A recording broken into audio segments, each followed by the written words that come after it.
I will take the maggots. It wasn't 10 pounds in 12 days? Sign me up. You have like 12 maggots on me.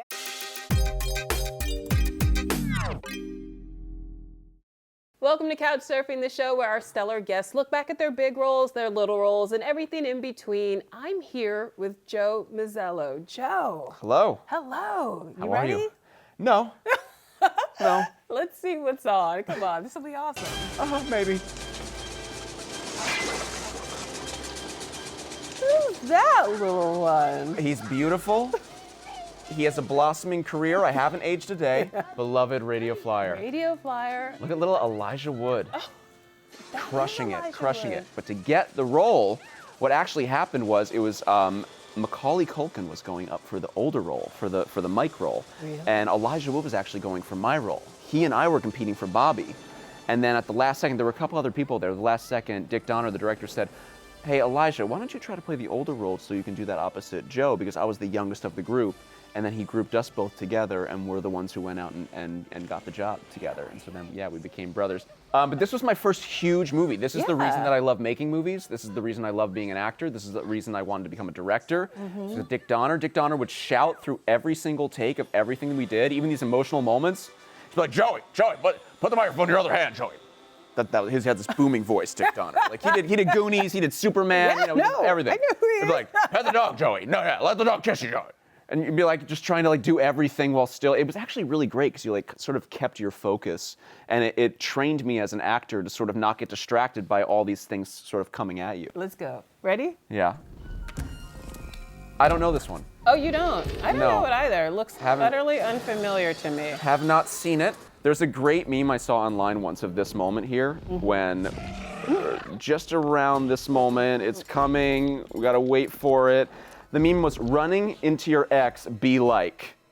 And it was that image right there. That image right there. So true. That image. This was on my birthday we did this.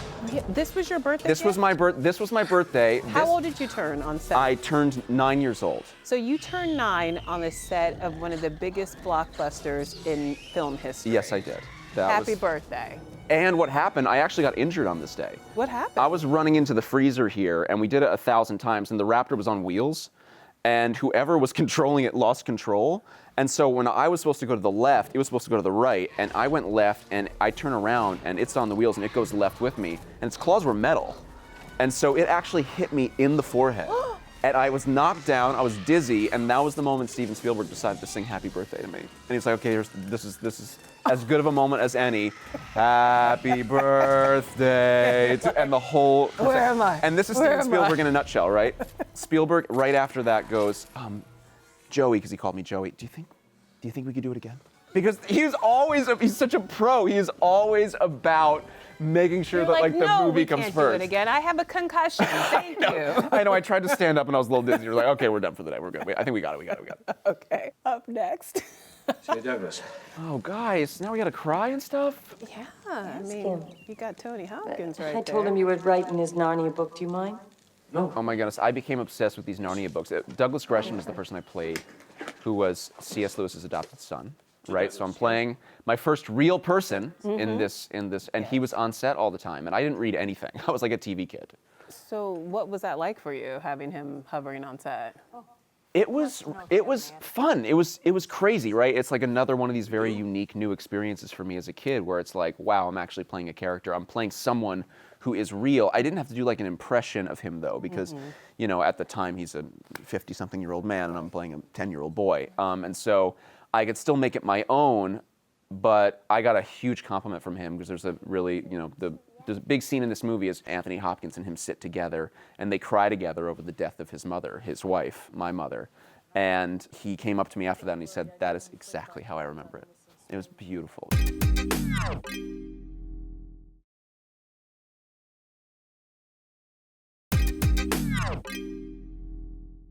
Welcome back to Couch Surfing. I'm still here with Joe Mazzello. Joe, shall we continue? Yeah. So far, so good. So far, so good. All right. I got older. You did. You grew up. Hey, Rami. Is that Rami? Yeah, I saw him. I was hanging out with him today. Really? Yeah, we were doing press today for Bohemian Rhapsody. Okay, so we're together all the time. He's your comrade in this scene, and you obviously have gone on to work with him again. Were you guys immediately friends? On the set of this, no, our relationship sort of escalated where we became really, really close by the end of it. In the earlier stuff, I was close with some of the other guys a little bit more. And it sort of went as our characters went, where as our characters got closer and we got more scenes together, we became closer. And then by the end of it, he was like one of my best friends. What was your mind frame like going through this period? This was the hardest job I've ever done. I can imagine. My grandfather served in the Pacific. Is that right? And he passed away when we were shooting episode 7 of the show. Oh. So I was in Australia when he passed away, and it was something that was very personal for me because I was playing a real person who had passed away, but I just felt such an obligation to his family, to all the Marines, to everyone in the armed forces who served, and to my own grandfather. All right, up next. February 4, 2004. Hey, hi, Hi. David Fincher. That's right. Another of the litany of incredible directors I got to work with. I'm not in this movie a ton, but I was on set actually a lot, like 21 days or so. And Fincher was incredible. Okay, I loved compare working with him. compare working with him to working with Spielberg. Their similarities are they can do everybody's job on set better than they can. Wow. And Fincher is hilarious, right? He's very, he's tough, right? He's hilarious? He is.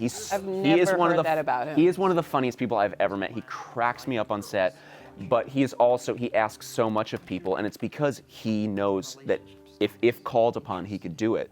And so he asks a lot of people, but it's warranted. And I remember one time they locked down the backyard, and it ruined a take because someone walked in the background, and there was a pool in the background or whatever. And so he stops the take and he says, "Can somebody lock up the backyard, please, and drown that person?" And I just started cracking up. Because that was who he was, right? He was angry. Right. He was upset because someone ruined his shot because he cares so deeply about what he's doing. Here it is, guys. Yes.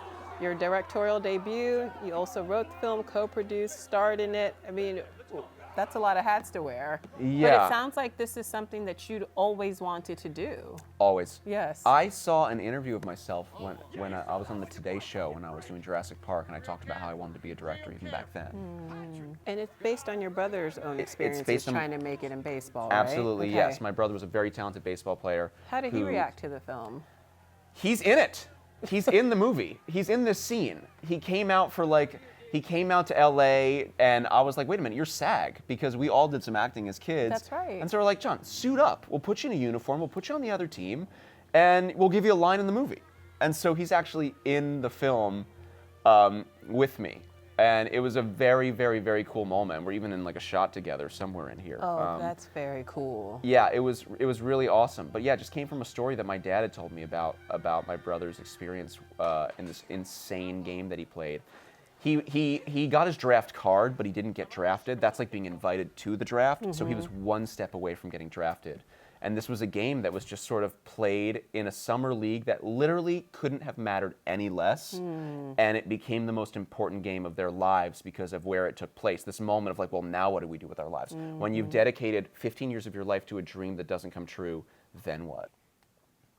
I put my heart and soul into this song. No one is disputing that. And you don't like it because you want your songs on the outside. So you play the bassist John Deacon in the film, and there are a lot of performance scenes. I didn't know how to play the bass until I found out I was close to getting this role. Then I went to one of my best friends and was like, you have a bass guitar, you need to give it to me. And I learned how to play a couple of the simpler songs, like Another One Bites the Dust. Because I assumed that would be the audition process. They ended up not asking me to even play. Really? And they just said they wanted to hear my accent. And so I just I was in Long Island, and I was driving around a Panera parking lot because they gave me a 2-minute interview that John Deacon did, and they said just sort of emulate a minute of this. And it was on a bus, and he was sort of driving around. So I did something that was pretty dangerous, and I was taking a selfie video while driving around and talking to the camera, sort of doing the interview. And I was like, actually, this is pretty good. And I sent it off, and the next day they said, yeah, we don't need anything else. And I got the job. Now, the film's original director, Bryan Singer, was replaced. What was that like for you all on set? Yeah, it was sort of weird. Doing something like The Pacific, though, helps where you have multiple directors for Right. something. And that was a huge budget thing. And so we would have one director do one episode and then another director do another episode. we sort of tried to think of it in that way. Okay. And so when Dexter came on and brought his energy, which was just like, that guy, he must have 10 coffees a day because he is just the most like, he's the most wonderful man. He's got the greatest heart and like the biggest voice, and just like made us pumped up and excited to come to work. And we did a lot of the scenes that he did were some of the more playful, fun scenes near the beginning of the film. And so it was good. I feel like, everyone sort of played to their strengths, and I think we got a really good movie out of it, and I certainly hope so. I mean, we knew these roles so well also at this point. Like, we had been living with these guys for months and months. They're in your bones. Yeah, that we sort of walked on set knowing what to do. Joe, thank you so much for surfing by. That was amazing. You made this episode fit for a queen. Yes, very good. Love it. Bohemian Rhapsody is in theaters now. See you next week on Couch Surfing. Fit for a queen, you get it? No, fit for a queen, Fit for a yes. queen. No, very good. Very good.